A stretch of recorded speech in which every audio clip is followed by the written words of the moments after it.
In case you didn't know, Ronda Rousey has a brand new book out there, a memoir of herself detailing her entire fight career, her journey into motherhood, and then also her time with WWE. And frankly, she's been promoting this book off the back of some stories and some opinions that she has about the Fed, and the fact that it comes out, or just recently came out within the past couple of days, and well, it's not getting really reviewed all that well. But hey, man, what a perfect time. What a perfect time to drop a book here on the weekend of Wrestlemania. I wonder why she's out there telling all the stories that she is at the height of controversy for the Fed, talking about Vince McMahon. I didn't want to be Vince McMahon's action figure anymore in such colorful language, taking advantage of that situation, all that drama that's going on. And well, as somebody who was watching the product at the time when she was there, like the first part, she was getting handled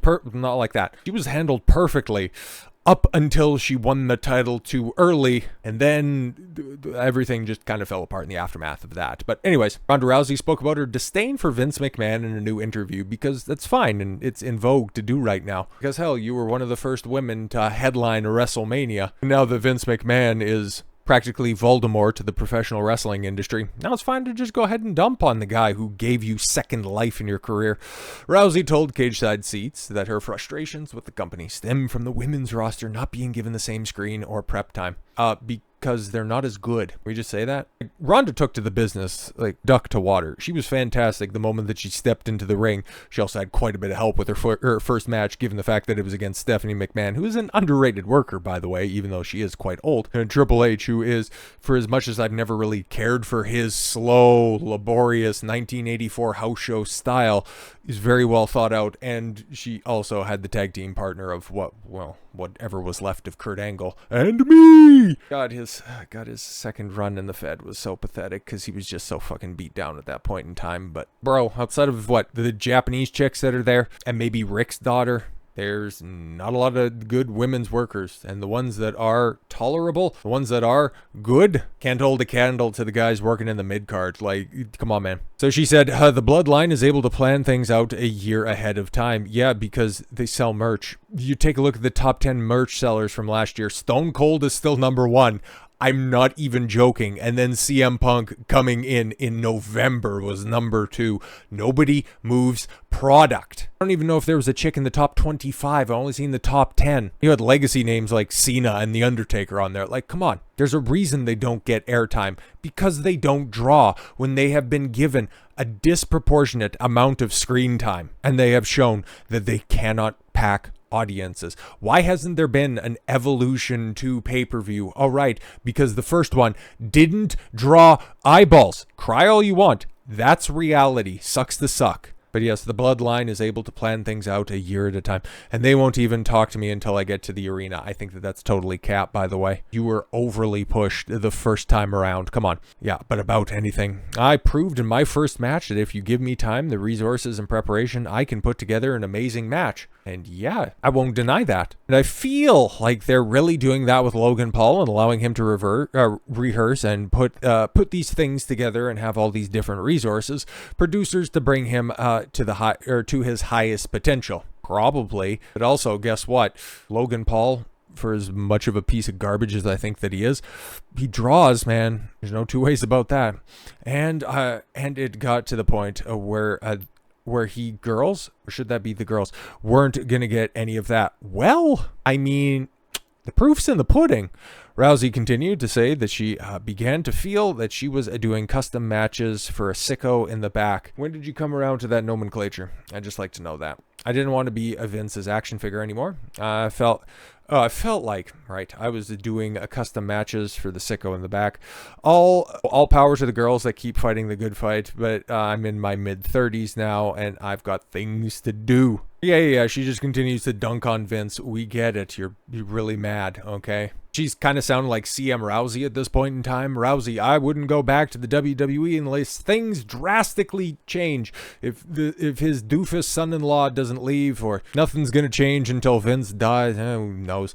Rousey isn't going to go back to the Fed. Things need to drastically change within the company. Rousey recently called the WWE an absolute S show and said that she has no intentions to return to the promotion. She gave a similar answer while appearing on Monday's edition of Good Morning America, where she asked if anybody could please buy her book, would ever consider going back to the Fed. Not unless things drastically change. This is how things are run there, and so I highly doubt it. But no, I hear the Triple H is like the second coming of wrestling Jesus, and everything is so much better now. The last time Rousey wrestled for the Fed was at SummerSlam in August of 2023. She had 2 indie matches and one in Ring of Honor, which was really strange to see, but hey man, it happened. Teaming with her friend Marina Shafir in all of them during her Good Morning America appearance, Rousey was asked what made her step away from the Fed. Rousey said that it wasn't a lifestyle she could continue while being a mother. No, but I thought it was you no longer wanted to perform for Vince, but it was also you were going to be a mother. But then you also took a dump on Ric Flair back in the cut when he caught wind that, she wanted to go ahead and, start a family with her husband, and that she signed a 3-year contract, but she was only going to be around for the first year. And then Ronda spurged out on Rick, said that wasn't true. And then she was gone within a month after dropping the belt at WrestleMania. Actually, no, she was gone like the Raw after WrestleMania. Nobody heard from her for like over a year. Hilarious. Didn't come back until 2 years later. 2 years later, Royal Rumble. Or in a trash bag in the ring. It was hilarious. Once again, hey man, don't knock the date, your boy. He got it. Woo! Yeah. Now she's got all this time at home to spend with Meli Kaliki Maka Brown, her son, and Travis Brown. Fantastic stuff. Wish you nothing but the best. She was good in the ring. She brought attention to the women's roster. She gave them the best opportunity to succeed, and nobody got up to her level. Hey, if you're happy watching, Bianca Belair wrestle like everybody else from NXT, or watch Becky Lynch take 25 steps to walk across the ring, fantastic stuff. I wish you nothing but the best. Hopefully you have a great WrestleMania weekend. I'll be literally doing anything else. I might go mow my lawn with a pair of scissors. But because all of the thinking on Vince McMahon, all of saying that the WWE is trash isn't enough, of course we have to have a couple of impropriety accusations. Ronda Rousey names the male WWE superstar she confronted after he pulled a string on her sweatpants. What kind of harassment? She blasts the company's sexist culture that surrounded Vince McMahon. Drew Gulak pulled the strings on her sweatpants, and that's when she knew she was in the middle of a virtual brothel. Ronda Rousey revealed which male star she confronted after he pulled a string on her sweatpants. The franchise has been criticized that's WWE a franchise. That's strange. In recent months on the ongoing scandal surrounding Vince McMahon, blah blah blah. While she's 37. Holy shit. Anyways, Rousey, who fought a robot, write this article? Holy, worked for the Fed in 2018 until leaving last October.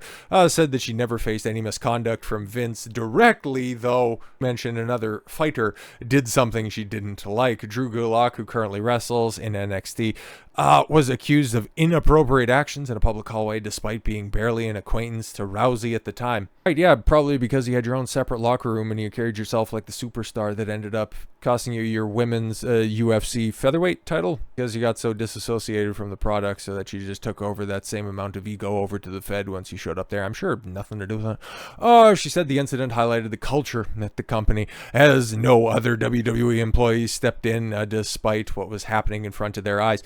Yeah, because you have a tight-knit group of people, and he pulled a string on your sweatpants, and he didn't like it. String. And here's Drew Gulak's side of the story. Backstage at a WWE event in 2022, I saw Ronda talking with a group in the hallway.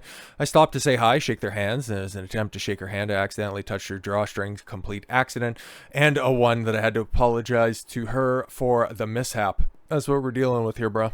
That's what we're dealing with here. This is why at this point in time, I am more than happy to see the wrestling industry, just like Hollywood, completely and totally burned to the ground. If it isn't for AEW's oversensitivity, the Fed trying to lie to everybody. It was best encapsulated by Roman Reigns saying that the Fed was making things cool in 2020. It's like, do you think we all have the same level of brain damage that you do? Anyways, man, it's always been a circus, and now The ringleaders are just getting more pathetic. With all that said, thank you all very much for the gift of your time. I've been Don Consuelo. I want you to follow your gut and get after it. Take care, everyone.